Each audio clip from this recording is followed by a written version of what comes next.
Beaucoup de personnes vivent aujourd'hui dans des maisons où, sans comprendre pourquoi, tout commence à se dégrader. Les nuits deviennent lourdes, les rêves se transforment en cauchemars répétitifs. Des présences semblent oppressantes. Les enfants tombent souvent malades sans cause médicale claire. Les grossesses n'arrivent pas à terme. Les finances chutent brutalement. Les opportunités se ferment. Le chômage s'installe et rien ne fonctionne, malgré tous les efforts. Ce qui est troublant, c'est que ces situations apparaissent parfois juste après un déménagement dans une nouvelle maison locative, alors que tout allait bien auparavant. Ce phénomène n'est pas un mythe, ni une simple coïncidence, surtout dans certaines régions d'Afrique, notamment ici chez nous au Bénin, où les réalités spirituelles sont profondément ancrées dans les fondations mêmes de la société. Il existe des vérités que beaucoup refusent d'entendre, mais que les anciens connaissaient très bien. Toutes les maisons ne sont pas neutres sur le plan spirituel. Une maison peut être construite sur une terre chargée, marquée par des pratiques occultes anciennes, des pactes, des sacrifices, ou même des travaux récents, effectués volontairement par le propriétaire lui-même, dans le but d'aspirer l'énergie et la chance de ses locataires. D'où on voit très fréquemment certains propriétaires de maisons locatives qui roulent dans les grosses cylindrées, et tous ces locataires sont pauvres. Dans certains cas, certaines maisons locatives ne sont pas seulement des habitations, mais de véritables points d'ancrage énergétique utilisés pour capter, détourner ou aspirer la chance, la stabilité et l'étoile des occupants.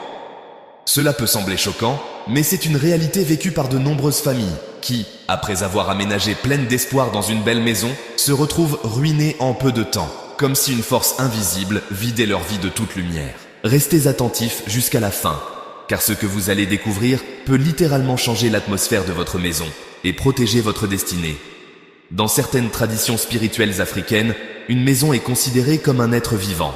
Elle respire, elle absorbe, elle restitue. Lorsqu'une maison a servi de lieu de rencontre pour la sorcellerie, les énergies laissées derrière ne disparaissent pas automatiquement avec le départ des anciens occupants.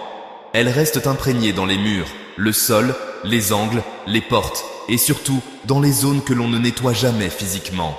Ces énergies agissent silencieusement, progressivement, jusqu'à créer des blocages visibles dans la vie des habitants. Il est important de comprendre une chose essentielle. Lorsqu'une personne entre dans une maison spirituellement chargée, sans protection ni purification, elle devient vulnérable. Son champ énergétique s'ouvre, et tout ce qui est négatif dans cet environnement cherche à se nourrir de sa vitalité, de sa chance, de son avenir. C'est pour cette raison que certaines personnes très aisées financièrement peuvent tout perdre en un laps de temps anormalement court après un déménagement.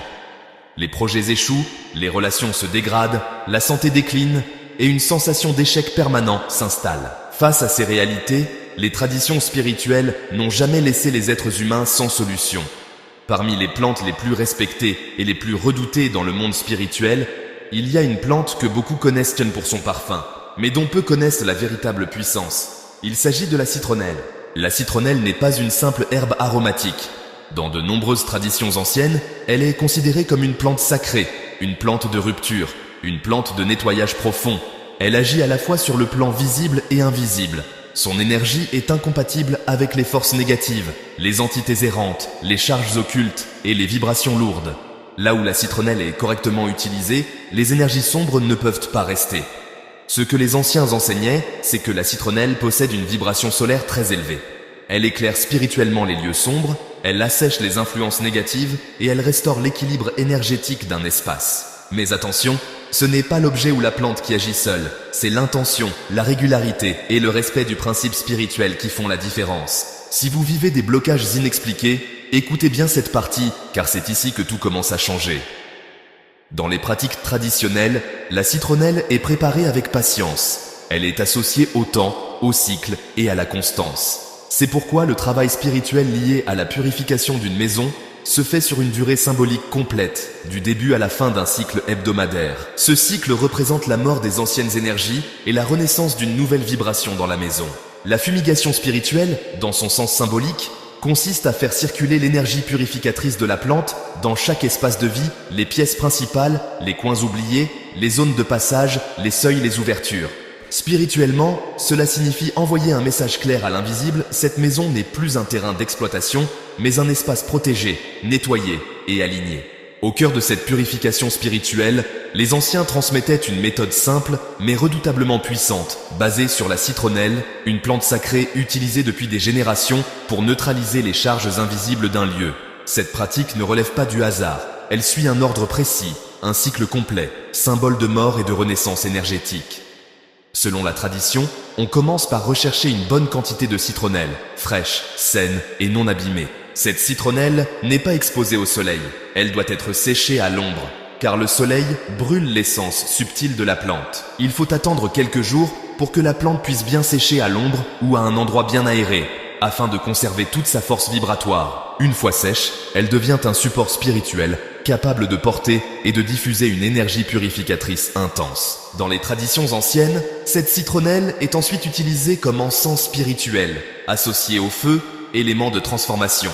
Le feu ne détruit pas ici, il transmute. La fumée produite est considérée comme un messager invisible, capable de pénétrer les coins, les recoins, les zones stagnantes que ni l'eau ni le nettoyage ordinaire ne peuvent atteindre. Le travail spirituel se fait matin et soir, moment de transition entre les énergies du jour et de la nuit, sur 7 jours consécutifs, du lundi au dimanche. Le chiffre 7 représente l'achèvement d'un cycle complet. Spirituellement, cela signifie que l'on ferme une porte ancienne et que l'on en ouvre une nouvelle. Je vous rappelle que c'est avec de la braise de charbon actif très ardent pour qu'il faut utiliser brûler les feuilles comme encens. Pendant ce cycle, la fumée est symboliquement dirigée vers toutes les pièces de la maison, y compris les lieux souvent négligés comme les toilettes, les couloirs, les entrées et les angles, car ce sont des points d'accumulation énergétique. Les anciens expliquaient que cette action neutralise, affaiblit et dissout progressivement les mauvaises vibrations, les charges occultes, les influences négatives et les énergies étrangères qui se sont incrustées dans la maison. Ce n'est pas un acte de violence spirituelle, mais un acte de nettoyage profond, comparable à un grand balayage invisible. Toutefois, la sagesse ancestrale insistait toujours sur un point fondamental. Ce travail doit être fait avec discernement, prudence et respect, dans un environnement sûr, bien aéré et avec une intention claire. Le but n'est jamais de se mettre en danger, mais de restaurer l'harmonie entre l'homme et son lieu de vie. La véritable puissance ne réside pas seulement dans la plante, mais dans l'intention, la foi et la constance. Lorsque ce travail est compris dans son sens spirituel profond, les effets rapportés sont souvent les mêmes. Atmosphère plus légère, sommeil apaisé, diminution des tensions, retour progressif de la chance, clarté mentale retrouvée et sentiment que la maison respire à nouveau. Ce processus n'est pas une magie spectaculaire, mais un acte de réappropriation spirituelle. Il permet à l'habitant de reprendre autorité sur son lieu de vie. Progressivement, les rêves deviennent plus calmes, les tensions diminuent, l'atmosphère change, la maison semble plus légère, plus respirable. Beaucoup de personnes témoignent qu'après un travail sérieux de purification, les opportunités recommencent à apparaître, les maladies diminuent, les blocages se desserrent et l'espoir renaît. Il est très important de comprendre que la citronnelle n'agit pas seulement sur la maison, mais aussi sur les habitants. Elle nettoie l'aura, repousse les influences négatives accrochées aux personnes et restaure l'harmonie entre l'être humain et son environnement. C'est pour cela qu'elle est utilisée depuis des générations dans les rituels de protection, de purification et de restauration de la chance. Mais ce que peu de gens savent, c'est que la citronnelle cache encore d'autres secrets puissants. Dans certaines traditions, elle est également utilisée pour fermer des portes spirituelles ouvertes involontairement, pour neutraliser les attaques mystiques répétitives et pour empêcher le retour des énergies négatives après une purification. Elle agit comme un sceau énergétique, empêchant les influences extérieures de reprendre place. Cependant, il faut être très clair.